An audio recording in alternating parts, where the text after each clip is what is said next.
News पर।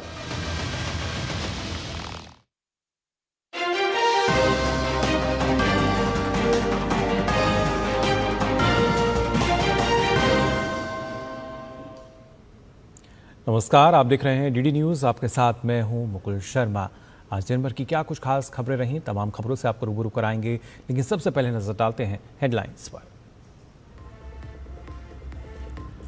Trump Putin के Alaska में बैठक के बाद अब वॉशिंगटन में एक और महामुलाकात। यूरोप के शीर्ष नेतृत्व के साथ जेलेंस्की की ट्रंप के साथ बैठक। दुनिया भर की निगाहें यूक्रेन में शांति पर।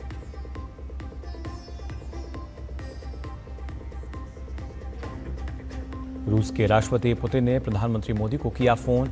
अलास्का बैठक का विवरण किया साझा। प्रधानमंत्री मोदी ने संघर्ष के शांतिपूर्ण समाधान के समर्थन को दोहराया।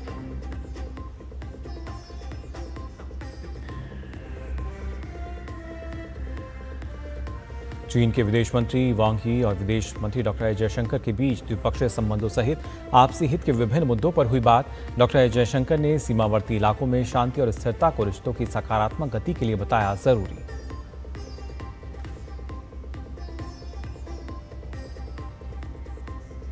अंतरिक्ष यात्री ग्रुप कैप्टन शुभांशु शुक्ला ने नई दिल्ली में प्रधानमंत्री मोदी से की मुलाकात। अंतरिक्ष में अपने अनुभवों को किया साझा।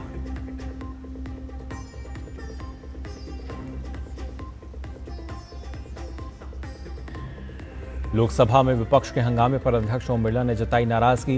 निर्णायक कार्रवाई की दी चेतावनी। लोकसभा में जनविश्वास विधेयक पेश, प्रवर समिति को भेजा गया।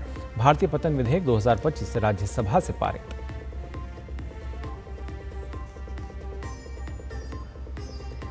और वोट चोरी के आरोप पर भाजपा का विपक्ष पर निशाना। कहा लगातार हार ने बढ़ाई कांग्रेस की हताशा। कहा विरासत से नहीं, सेवा से मिलता है सिंहासन। संवैधानिक संस्थाओं पर सवाल उठाने पर की विपक्ष की आलोचना।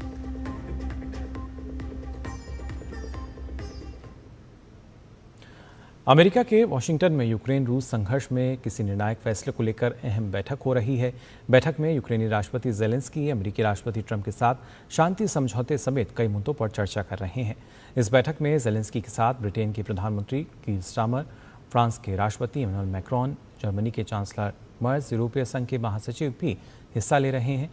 यूरोप के तमाम नेता इस बैठक के जरिए ट्रंप को ये संदेश देना चाहते हैं कि वे मुश्किल समय में यूक्रेन के साथ खड़े हैं।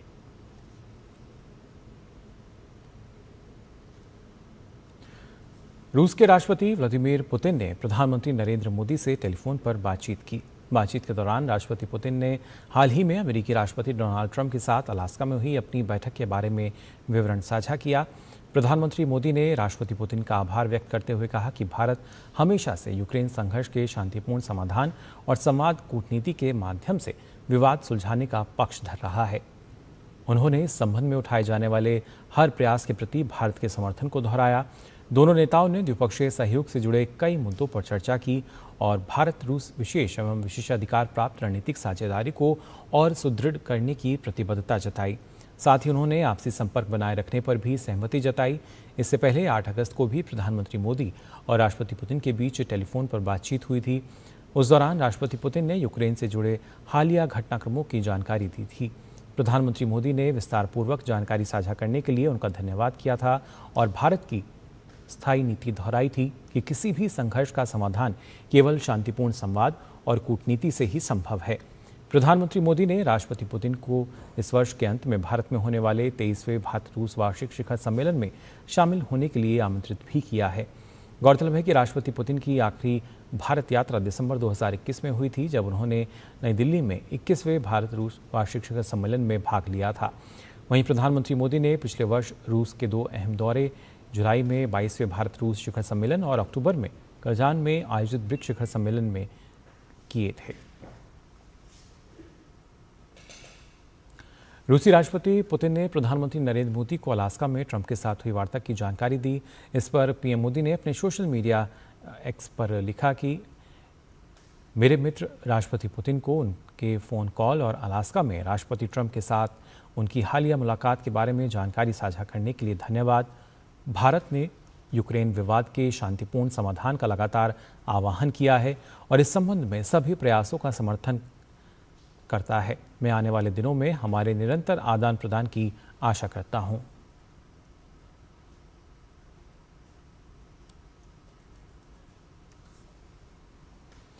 अंतर्राष्ट्रीय स्पेस स्टेशन जाने वाले भारत के पहले अंतरिक्ष यात्री ग्रुप कैप्टन शुभांशु शुक्ला ने आज प्रधानमंत्री मोदी से मुलाकात की।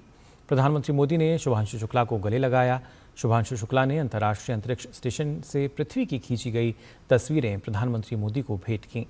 शुभांशु शुक्ला ने अंतरिक्ष में अपने अनुभवों को प्रधानमंत्री के साथ साझा किया।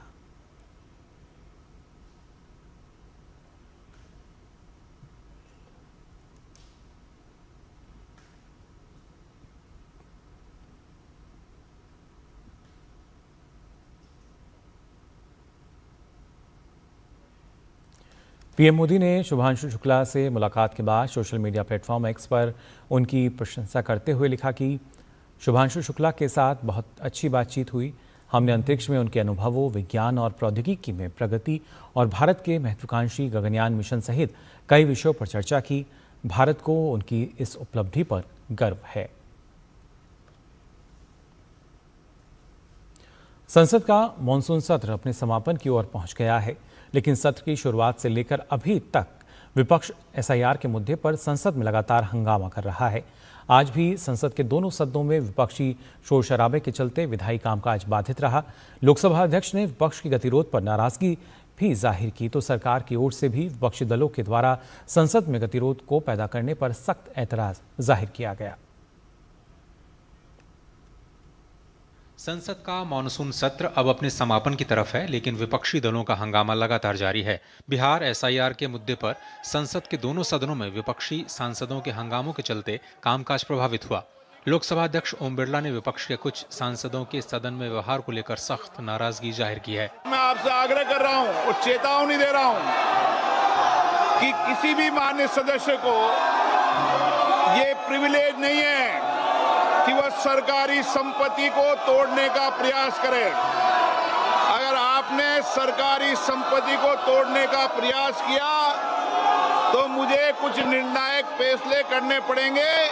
इससे पहले संसद भवन परिसर में भी विपक्षी दलों ने बिहार में एसआईआर के मुद्दे पर प्रदर्शन किया। चुनाव आयोग के लेकर विपक्षी दलों की टिप्पणियों पर बीजेपी ने कहा कि विपक्षी दलों के नेता मर्यादा का ध्यान नहीं रख रहे। इलेक्शन कमीशन की बात आई है तो मैं आपके सामने बाकायदा कागज के साथ बात करना चाहता हूँ। अब आप देखिए, कुर्सी, शाहगंज, शिवरामऊ, श्रावस्ती, मणियाऊ, कितने कम डिफरेंस से हम चुनाव हार गए। वोट बनवाने का एक प्रोसीजर है तो वोट कटवाने का भी एक प्रोसेस है। अगर कोई गड़बड़ी कर रहा है अधिकारी तो उस अधिकारी के खिलाफ कार्रवाई क्यों इलेक्शन कमीशन नहीं कर रहा? इलेक्शन कमीशन का ये दायित्व तो बनता है कि जो घुसपैठिए हैं किस प्रकार से उनको क्लेंजिंग की जाए, वो इलेक्टोरल रोल में नहीं आए और वो इलेक्शन में भाग न ले सके। ये अधिकार उनको नहीं है वोट देने का।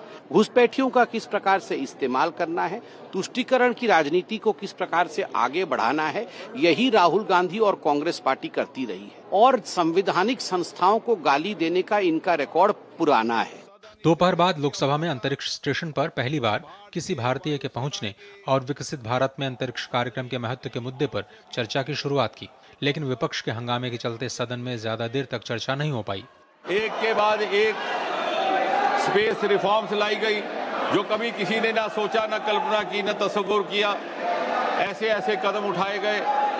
अंतरिक्ष के विभाग को प्राइवेट सेक्टर के लिए खोल दिया गया। केवल एक ऐसे प्रधानमंत्री who has the courage of conviction to break the taboos of the past and to take path breaking decisions and to take out of box decisions. देखते ही देखते कुछ एक वर्षों में जहां हमारी स्पेस इकोनॉमी केवल नाम मात्र हुआ करती थी, आज 8 बिलियन US डॉलर तक जा पहुंची है। जहां कुछ वर्ष पहले तक किसी को यह अंदाजा ना था कि स्पेस में भी स्टार्टअप हो सकते हैं, आज वहां 300 से अधिक स्टार्टअप है और उनमें से बहुत सारे विश्व स्तरीय, world class. It is a tradition that whenever India achieves something big, the parliament always stands to honor them. Captain Shubhanshu Shukla has achieved a tremendous success by being the first Indian to reach the International Space Station. He has successfully come back to India.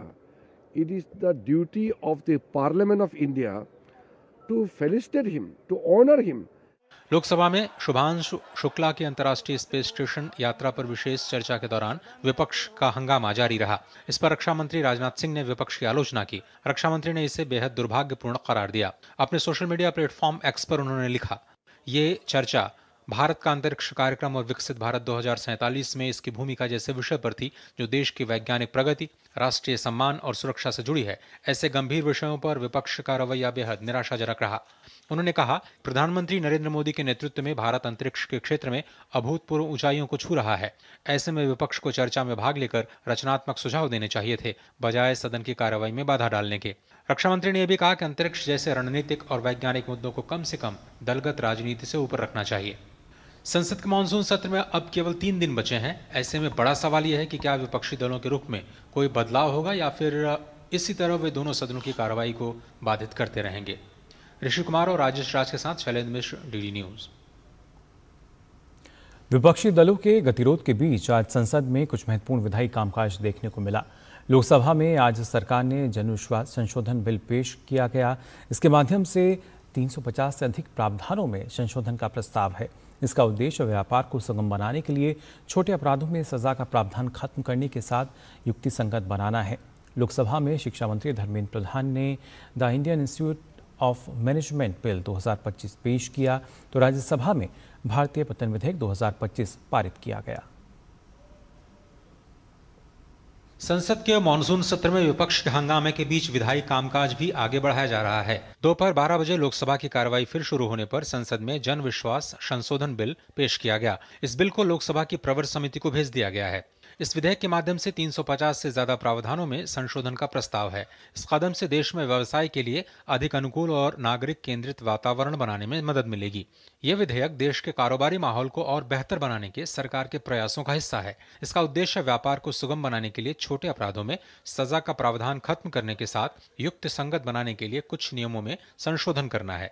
I rise to move for leave to introduce the Jan Vishwas Amendment of Provisions Bill 2025 to amend certain enactments for decriminalizing and rationalizing offences to further enhance trust-based governance for ease of living and doing business. वहीं शिक्षा मंत्री धर्मेंद्र प्रधान ने the Indian institute of management amendment bill 2025 भी हंगामे के बीच लोकसभा में पेश किया। ये bill Indian institute of management act 2017 में और संशोधन के साथ लाया गया है। इसके बाद हंगामे के चलते सदन की कार्रवाई 2 बजे तक स्थगित करनी पड़ी। 2 बजे के बाद भी लोकसभा में हंगामा जारी रहा, जिसके चलते सदन की कार्रवाई ज्यादा देर नहीं चल पाई। The issue which they wanted to raise cannot be raised according to the rules of business as set by, and it has been expressed by you and by the chair many times. They have got no interest in discussion, and I would like to bring on record, let's have order in the house. That they have wasted, let's have order in the house. 69 hours, 1 minute of this house. 69 hours have been wasted. उधर राज्यसभा में दोपहर बाद भारतीय पत्तन विधेयक 2025 पारित करा लिया गया। I think the ayes have it, the ayes have it, the ayes have it. The bill is passed. Ports are the gateway of growth. Ports through which we could connect the world. I have always been saying, water is the wisdom, water is the wealth, water is the weather, water is the world. Realizing this available resources in the waterways, Honorable Prime Minister has developed this vision. Maritime India Vision 2030, Maritime Ambedkar Vision 2047. But during the Congress regime, they didn't have any vision. गौरतलब है कि संसद के monsoon सत्र का ये आखिरी सप्ताह है, लेकिन विपक्ष के हंगामे के चलते कामकाज को लेकर अपेक्षित प्रगति नहीं हो पाई। ऐसे में देखना होगा कि बाकी बचे दिनों में क्या विधायी कामकाज में कुछ और प्रगति हो पाएगी। शैलेंद्र मिश्र और राजेश राज के साथ ऋषि कुमार, डीडी न्यूज। प्रधानमंत्री नरेंद्र मोदी ने अगली पीढ़ी के सुधारों के रोडमैप पर विचार विमर्श के लिए एक उच्च स्तरीय बैठक की अध्यक्षता की। इस बैठक का उद्देश्य तीव्र और व्यापक सुधार लाना है, जिससे जीवन की सुगमता बढ़ेगी, कारोबार में आसानी होगी और समावेशी समृद्धि को बढ़ावा मिलेगा।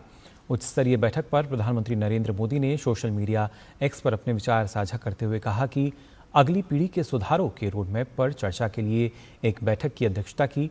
हम सभी क्षेत्रों में तेजी से सुधार के लिए प्रतिबद्ध हैं, जिससे जीवन की सुगमता बढ़ेगी, कारोबार में आसानी होगी और समृद्धि को बढ़ावा मिलेगा।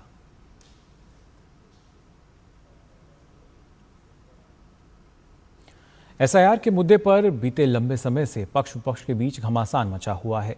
इंडी गठबंधन के नेताओं ने फिर से चुनाव आयोग पर आरोप लगाए तो बीजेपी ने विपक्षी दलों पर बिना सबूत के संवैधानिक संस्थाओं को बदनाम करने का आरोप लगाया। इस बीच एसआईआर के मुद्दे पर बिहार में भी राजनीतिक बयानबाजी जारी है। बिहार में विपक्ष की वोटर अधिकार यात्रा के बीच भारत निर्वाचन आयोग ने सोमवार को विशेष गहन पुनरीक्षण को लेकर डेली बुलेटिन जारी किया। इस बुलेटिन के मुताबिक 1 अगस्त से 18 अगस्त के बीच किसी भी राजनीतिक दल की ओर से कोई शिकायत दर्ज नहीं कराई गई है। दावे और आपत्तियां दाखिल करने के लिए अब केवल 14 दिन बचे हैं। चुनाव आयोग ने बताया कि पिछले 18 दिनों में पात्र मतदाताओं को शामिल करने और अपात्र मतदाताओं को हटाने के लिए 45,616 आवेदन प्राप्त हुए हैं, जिनमें से 7 दिन बाद 1,348 का निपटान किया गया है। इस बीच कांग्रेस नेता राहुल गांधी की बिहार से शुरू वोटर अधिकार यात्रा को लेकर भाजपा सांसद संबित पात्रा ने निशाना साधा है। संबित पात्रा ने कहा है कि जो यात्रा राहुल गांधी कर रहे हैं उसके पीछे केवल एक ही मंशा है कि किस प्रकार से घूसपैठियों को बचाया जाए। तो वहीं कांग्रेस सांसद गौरव गोगोई ने भाजपा पर निशाना साधते हुए कहा कि कुछ लोग वोट चोरी बरकरार रखना चाहते हैं। जो यात्रा राहुल गांधी भी कर रहे हैं उसके पीछे की मंशा क्या है?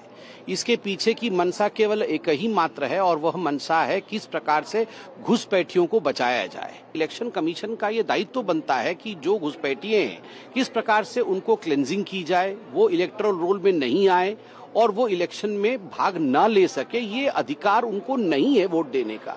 लोकतंत्र बचना चाहिए, वोट देने का अधिकार बचना चाहिए, निष्पक्ष चुनाव आयोग रहना चाहिए। यही काम हम कर रहे हैं।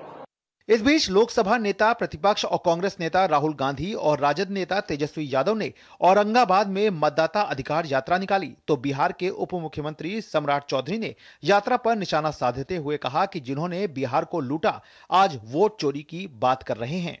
जिस व्यक्ति पर चोरी का आरोप हो वही व्यक्ति चोरी की बात करे। जिस व्यक्ति ने बिहार का चारा चोराया हो, जिस व्यक्ति ने हलकतरा पिया हो, जिस व्यक्ति ने रेलवे के जमीन लिया हो, उस व्यक्ति के द्वारा ये कहा जा रहा है कि चोरी करके ये लोग सीनाजोरी वाले लोग। चुनाव आयोग के मुताबिक एसआईआर के मुद्दे पर अभी तक किसी भी राजनीतिक दल ने कोई शिकायत दर्ज नहीं कराई है, पर विपक्ष वोटर अधिकार यात्रा के जरिए एसआईआर को चुनावी मुद्दा बनाने में जुटा है। Bureau report, DD news. वहीं उपराष्ट्रपति पद को लेकर एनडीए उम्मीदवार के तौर पर महाराष्ट्र के राज्यपाल सीपी राधाकृष्णन का नाम तय हो चुका है। राधाकृष्णन आज दिल्ली पहुंचे तो हवाई अड्डे पर कई केंद्रीय मंत्री और दिल्ली के सीएम ने उनका स्वागत किया। राधाकृष्णन ने पीएम मोदी से भी मुलाकात की। एनडीए अपने उम्मीदवार के लिए विपक्षी दलों से समर्थन जुटाने में भी जुटा हुआ है, तो इस बीच विपक्षी दलों ने भी अपने उम्मीदवार को लेकर मंथन शुरू कर दिया है। संसद के दोनों सदनों के सांसदों के अंकगणित के लिहाज से एनडीए का पलड़ा भारी है। एनडीए द्वारा उपराष्ट्रपति पद के उम्मीदवार के नाम के ऐलान के बाद उपराष्ट्रपति चुनाव को लेकर देश में राजनीतिक सरगर्मी तेज हो गई है। बीजेपी के नेतृत्व वाले एनडीए गठबंधन ने सीपी राधाकृष्णन को उपराष्ट्रपति पद का उम्मीदवार घोषित किया है। महाराष्ट्र के राज्यपाल और उपराष्ट्रपति पद के लिए एनडीए उम्मीदवार सीपी राधाकृष्णन का दिल्ली हवाई अड्डे पर केंद्रीय मंत्री किरेन रिजिजू, प्रहलाद जोशी, भूपेंद्र यादव, के राम मोहन नायडू, दिल्ली की मुख्यमंत्री रेखा गुप्ता और अन्य नेताओं ने स्वागत किया। महाराष्ट्र के राज्यपाल और उपराष्ट्रपति पद के लिए एनडीए उम्मीदवार सीपी राधाकृष्णन ने प्रधानमंत्री नरेंद्र मोदी से मुलाकात की। प्रधानमंत्री ने उन्हें उपराष्ट्रपति पद के चुनाव के लिए बधाई भी दी। दिल्ली में केंद्रीय मंत्री प्रहलाद जोशी के आवास पर एनडीए नेताओं के फ्लोर्स लीडर की बैठक हुई। मंगलवार को सीपी राधाकृष्णन का एनडीए के नेताओं के साथ एक औपचारिक परिचय कराया जाएगा। बैठक के बाद केंद्रीय मंत्री किरेन रिजिजू ने बताया कि एनडीए के सभी लीडर्स ने प्रधानमंत्री जी को एक अच्छे उम्मीदवार के लिए धन्यवाद दिया। उन्होंने विपक्ष द्वारा एनडीए उम्मीदवार सीपी राधाकृष्णन को समर्थन देने की उम्मीद जताई है। एनडीए के उम्मीदवार का नामांकन 20 तारीख को 11 बजे होगा। एनडीए के उपराष्ट्रपति पद के उम्मीदवार सीपी राधाकृष्णन के लिए मुख्य प्रस्तावक प्रधानमंत्री नरेंद्र मोदी होंगे। प्रधानमंत्री नरेंद्र मोदी सहित कुल 20 प्रस्तावक एनडीए के उम्मीदवार के लिए प्रस्ताव रखेंगे। एनडीए के वाइस प्रेसिडेंशियल इलेक्शन का कैंडिडेट आदरणीय सीपी राधाकृष्णन जी दिल्ली पहुंचा है, तो अभी एनडीए के फ्लोर लीडर्स के साथ एक इंट्रोडक्टरी बैठक हुई है। हम सब बहुत गौरवान्वित महसूस कर रहे हैं कि आदरणीय सीपी राधाकृष्णन जी जैसे शख्सियत को उपराष्ट्रपति पद के लिए एनडीए की ओर से उम्मीदवार बनाया गया है। एनडीए के सभी लीडर्स ने आदरणीय प्रधानमंत्री जी को धन्यवाद दिया है। सूत्रों के मुताबिक एनडीए की ओर से उपराष्ट्रपति पद के उम्मीदवार सीपी राधाकृष्णन के लिए समर्थन जुटाने के लिए रक्षा मंत्री राजनाथ सिंह ने वाईएसआरसीपी अध्यक्ष जगन मोहन रेड्डी से बातचीत की है। इस बातचीत के बाद वाईएसआरसीपी सीपी राधाकृष्णन की उम्मीदवारी का समर्थन करेगी। इस बीच चुनावी समीकरणों और नंबर गेम ने इस मुकाबले को और भी दिलचस्प बना दिया है। चुनाव के लिए जारी आंकड़ों के अनुसार वर्तमान में कुल 782 सांसद उपराष्ट्रपति चुनाव में मतदान करने के लिए पात्र हैं, जिसमें 542 लोकसभा और 240 राज्यसभा के हैं। चुनाव में बहुमत के लिए 392 सांसदों की जरूरत होगी। वहीं सरकार के पक्ष में 427 सांसदों का समर्थन बताया जा रहा है, जिसमें 293 लोकसभा और 134 राज्यसभा के सदस्य शामिल हैं।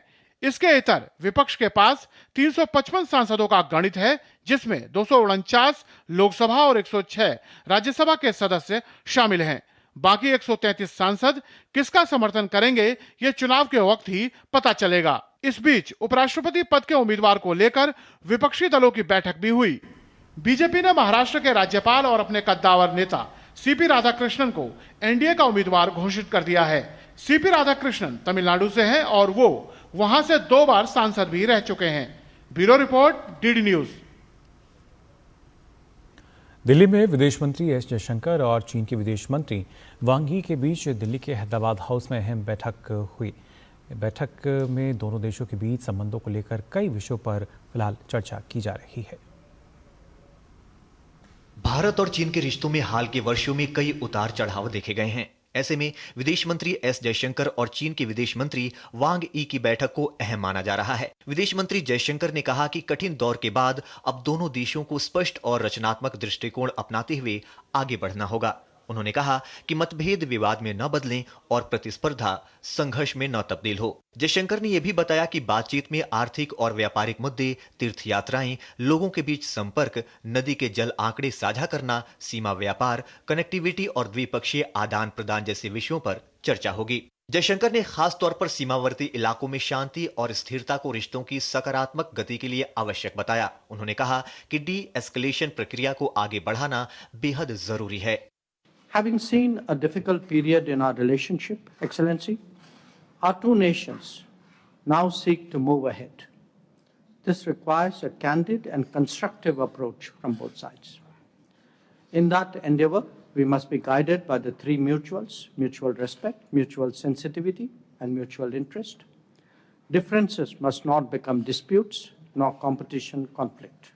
अंतर्राष्ट्रीय मुद्दों पर भी जयशंकर ने बहुध्रुवीय विश्व और बहुध्रुवीय एशिया की आवश्यकता पर जोर दिया। उन्होंने वैश्विक अर्थव्यवस्था में स्थिरता बनाए रखने और आतंकवाद के खिलाफ लड़ाई को प्राथमिकता बताया। जयशंकर ने उम्मीद जताई कि यह बैठक भारत चीन संबंधों को स्थिर, सहयोगी और भविष्य उन्मुख बनाएगी। उन्होंने ये भी कहा कि वांग यी की यह यात्रा ऐसे समय हो रही है जब चीन तियानजिन में एससीओ शिखर सम्मेलन की मेजबानी करने जा रहा है। जयशंकर ने सम्मेलन के लिए चीन को शुभकामनाएं दी। अखिलेश सुमन की रिपोर्ट, डीडी न्यूज। सोमवार शाम को दिल्ली स्थित एनडीएमसी कन्वेंशन सेंटर में तन समर्पित मन समर्पित नामक पुस्तक का लोकार्पण कार्यक्रम का आयोजन किया गया। ये पुस्तक स्वर्गीय रमेश प्रकाश जी की जीवन यात्रा पर आधारित है, जिसे सुरुचि प्रकाशन द्वारा प्रकाशित किया गया। पुस्तक में रमेश जी के संघर्षपूर्ण समर्पण में जीवन, राष्ट्र सेवा के प्रति उनकी निष्ठा और संघ कार्यों में उनके योगदान को विस्तार पूर्वक प्रस्तुत किया गया है। इस महत्वपूर्ण अवसर पर दिल्ली की मुख्यमंत्री रेखा गुप्ता, आरएसएस प्रमुख मोहन भागवत और सामाजिक व राजनीतिक क्षेत्र की कई प्रमुख हस्तियां उपस्थित रहीं। कार्यक्रम को संबोधित करते हुए मोहन भागवत ने कहा, शाखा केवल 1 घंटे की नहीं होती, उसके पीछे कार्यकर्ताओं के 23 घंटे का सतत परिश्रम होता है। उन्होंने ये भी कहा कि संघ के स्वयंसेवक दिन रात देश हित में कार्य करते हैं। यह आयोजन न केवल स्वर्गीय रमेश प्रकाश जी के जीवन की यात्रा पर आधारित पुस्तक का लोकार्पण का था, बल्कि समाज को प्रेरणा देने वाला संदेश भी था कि समर्पण, सेवा और संगठन से ही सशक्त भारत का निर्माण संभव है।